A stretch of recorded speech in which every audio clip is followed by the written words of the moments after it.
नमस्कार भाई लोगों। आशा करता हूं कि आप लोग स्वस्थ होंगे, ठीक होंगे। गांव में आवासों के सत्यापन को लेकर बराबर जाना रहता है और एक स्थिति सामने जो निकल कर आती है। अगर आप आज से 30 साल पहले चले जाएंगे, 30-40 साल पहले चले जाएंगे तो बहुत सारे मकान ऐसे मिल जाएंगे जिनमें ईंटें तो पक्के प्रयोग की गई भट्टे की, लेकिन उनकी जो जुड़ाई है वो कच्चे मिट्टी की है, गारे से उनकी चिनाई की गई है। और आप लोगों को याद होगा कि एक समय था 2000 से पहले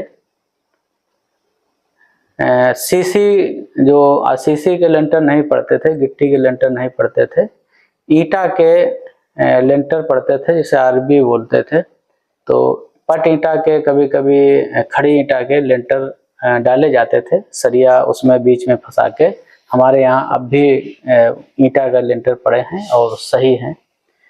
तो कहीं कहीं पे जैसे लोगों ने ईटा के लेंटर डलवाए, लेकिन आदमी के पास इतना पैसा नहीं होता था कि उस पर वो प्लास्टर करा सकता, उसे ठीक से वाटर प्रूफ करा सकता। तो धीरे धीरे होता यह था कि ईंटें पानी बहुत सोखती हैं, ईंटों से पानी सोख के सरिया में जाता है, सरिया में जंग लगती है, सरिया फूल जाती है और लेंटर जो है वो चटक जाता है जगह जगह से। तो ऐसे मकान आपको मिल जाएंगे, गारा की जुड़ाई होगी, ईंट की छत उसमें पड़ी होगी। अब यहाँ पे जो सत्यापन करने जाता है वो असमंजस में पड़ जाता है कि आखिर इसे कच्चा लिखा जाए कि पक्का लिखा जाए, क्या लिखा जाए। तो यहाँ पे जो भी सत्यापन करता है उसके विवेक पर यह निर्भर करता है कि वो कितनी मानवता के साथ उस घर का सत्यापन करता है।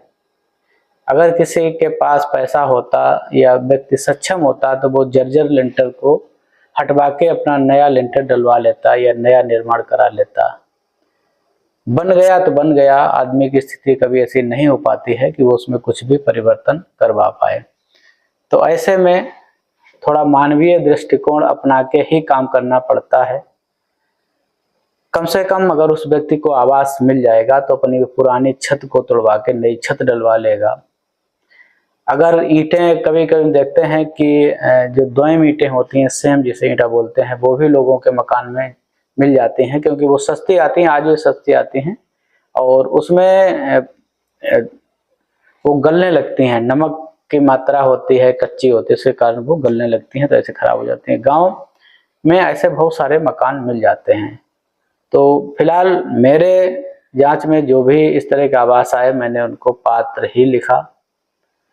एक स्थिति और आती है, कभी कभी 4-4, 5-5 भाई हैं, संयुक्त रूप से रह रहे होते हैं उसी मकान में, लेकिन एक देखने में तो बड़ा मकान होता है, 4-5 कमरे का, 4 कमरे का, लेकिन भाई अगर 5-6 हैं तो उनके हिस्से में एक एक कमरा भी छोटा सा नहीं आता है। तो वहां पे भी स्थिति असमंजस वाली बन जाती है। देखने वाले को लगता है कि तो बहुत बड़ा मकान बना हुआ है, लेकिन थोड़ा हम सोचेंगे कि अगर किसी आदमी को छत देनी है तो उसे थोड़ा उदारवादी होना पड़ेगा। अगर एक कमरा उसके हिस्से में बन जाएगा तो सभी के पास एक एक कमरा हो जाएगा। और गांव की स्थिति तो वही है, आदमी कितना कमाता है, कितना खाता है, बहुत सारी समस्याएं आज भी हैं।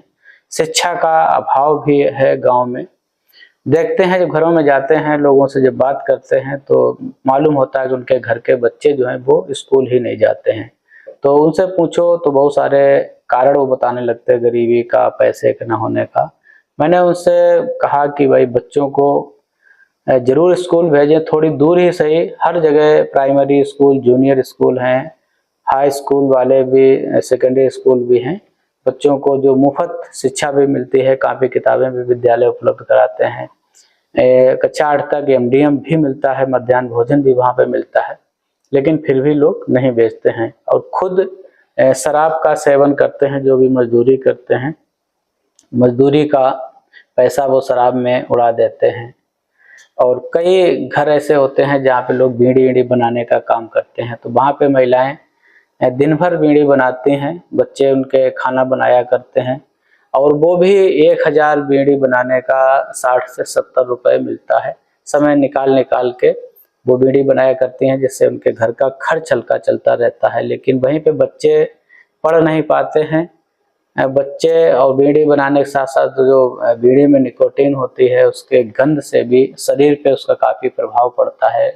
बीमार पड़ जाते हैं लोग, बच्चे बीमार पड़ जाते हैं। तो बड़ा परिस्थितियाँ गाँव में भिन्न हैं और सबसे ज़रूरी है कि परिवार को अगर सक्षम बनाना है तो जैसे भी हो शिक्षा को बढ़ावा देना पड़ेगा। बगैर शिक्षा के कोई भी समाज उन्नति नहीं कर सकता है। आपके क्या विचार हैं बताइएगा। चैनल को हमारे सब्सक्राइब कर लीजिएगा, वीडियो को लोगों तक शेयर जरूर करिएगा।